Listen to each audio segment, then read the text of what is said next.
first, it's time for us to get to the tea. The tea.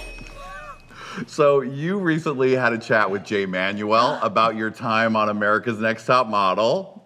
I keep forgetting how good you are with doing your research before, because literally, like last time, you were, I think, one of the best interviews I've ever had, and you asked questions that I think people usually don't.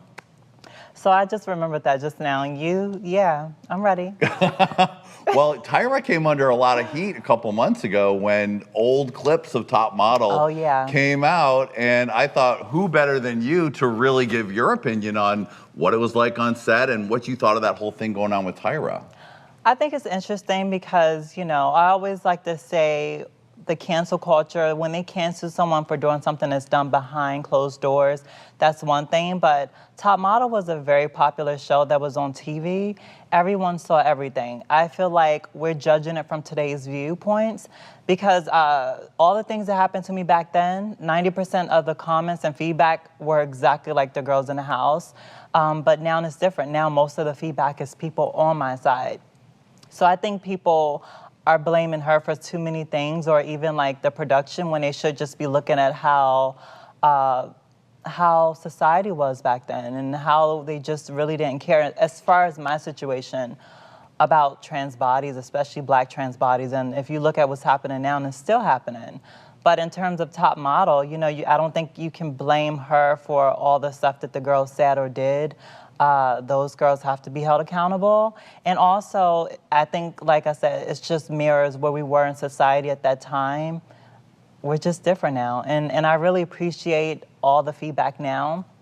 But I always tell people, okay, where were y'all back 12 years ago when I was getting death threats and hate mail and go to hell, you're gonna, all of that, and get off the show and had no jobs because people just still weren't really ready for trans representation like me at the time. So it's like, okay, it's nice to hear all this, but where were you guys 12 years ago when I literally had to handle it all by myself? Right. Now, yes, you gotta add that point on it, sweetie. Now, for those of you that don't know, and you should go back and watch Isis' first appearance on Hate Queen to get her full backstory, but you sort of stumbled into Top Model because they were doing a photo shoot at the shelter that you were living at, a homeless shelter. Well, not at the shelter. They took a couple. They took the people from a couple of girls that were homeless at the time. I was in California, but it happened with the rest of the Prosody Foundation. They were an organization that just worked with homeless youth. And they took a couple of us, put us in the background as extras. I did my thing. Yes. And I did my thing, and here we go. That was at the end of 2007. When I did that, and it premiered the beginning of 2008, and I'm still hustling. I mean, the fact that you were able to shine in those photos, because when you talked to Mr. J, you talked about how Tyra was going through all the photos and she kept seeing you in the background of all the photos. Now, this was a photo she was supposed to be looking at the girls who were on the show, but you kept standing out, and that was really your light really just shining through.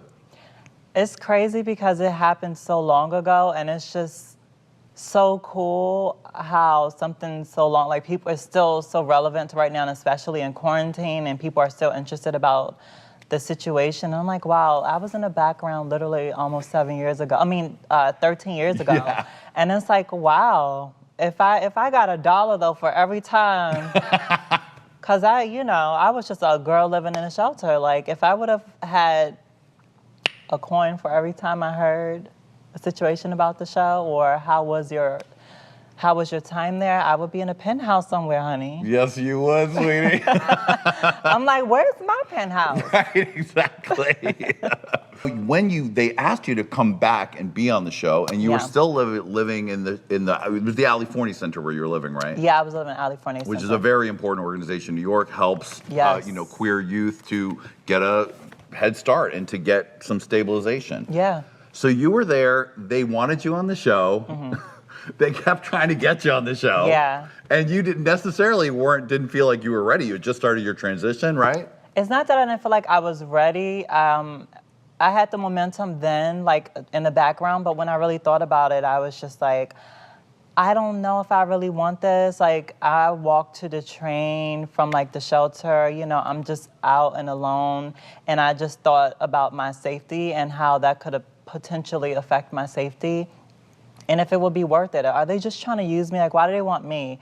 I just started my transition. I didn't have no boobs. I'm only 5'7". Like, do they really want me? Right. You know, so I think that played in my head and just the unknown as far as like where I was in my life and what it could bring. I didn't really think about the positive things. I just thought about, I'm still a Black trans woman. Yeah. You know, and I'm still at the time living in Brooklyn and Bedford Nostrand train stop. Like, Yes. I was out there, you know, and I had to take all that into consideration.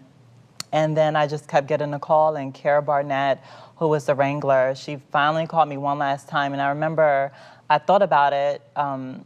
It was a few days before. I didn't know it was only a few days before. But the person who one of the people I was closest to at the time was just like, put all the pros and cons on paper. And the only real pro was I could possibly get my gender reassignment surgery. And I was just thinking, if I share my story, maybe I can get that. And I just put that out there in the universe. And she called back one more time and I said yes. And she said, okay, I need you to get all this paperwork like done.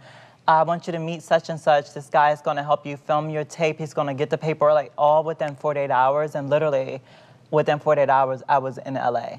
It was crazy. I got my first suitcase. I got on my first plane. I wasn't expecting it to be like that close. But the way she was pressuring, I was like, okay. You know, I was just like, you know what? I'm going to make the most out of it. Okay. And that saying okay that last time, it literally changed my life. You know, you really said something telling. You know, you were fearing for your life in many different ways, because being a Black trans woman in the world, in the city, in Brooklyn, certainly not easy then and not easy now, but also opening yourself up to TV cameras. You know, certainly 2007, 2008 wasn't the most enlightened time on television when it came to transgender women. How did you feel like your portrayal on the show was when you saw it back?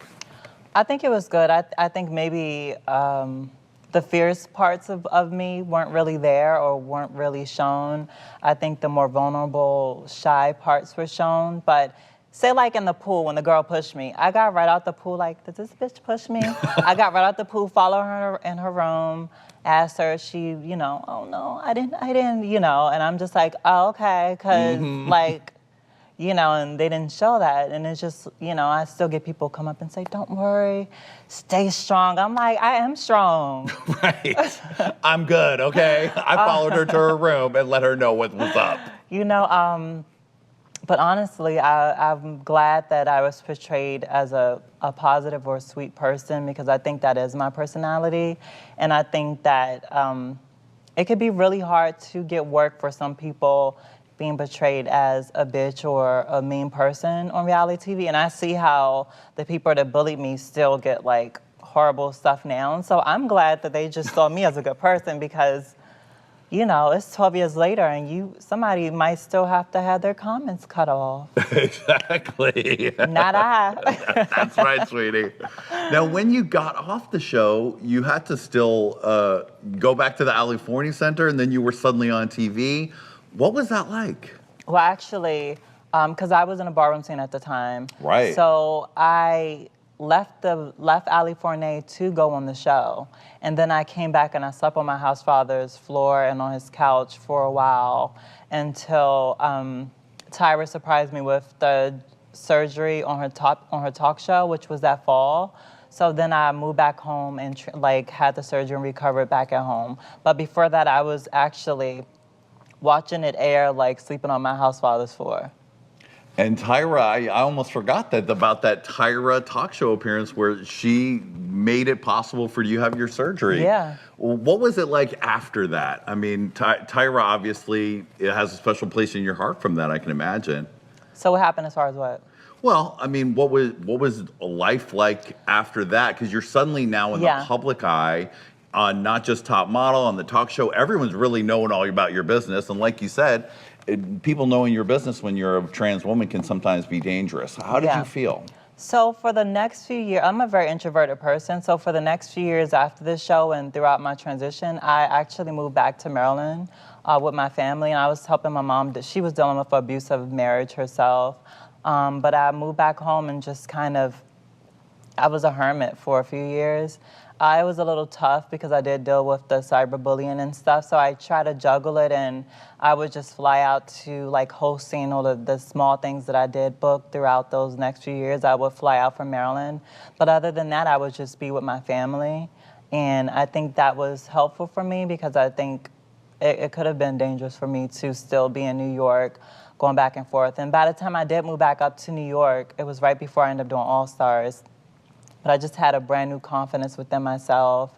And, you know, I think when you walk with your head up, people don't bother you as much, or I just think I have angels, and I was blessed to not really have any issues, still being someone to commute to work or commute to wherever I go, living in the New York tri-state.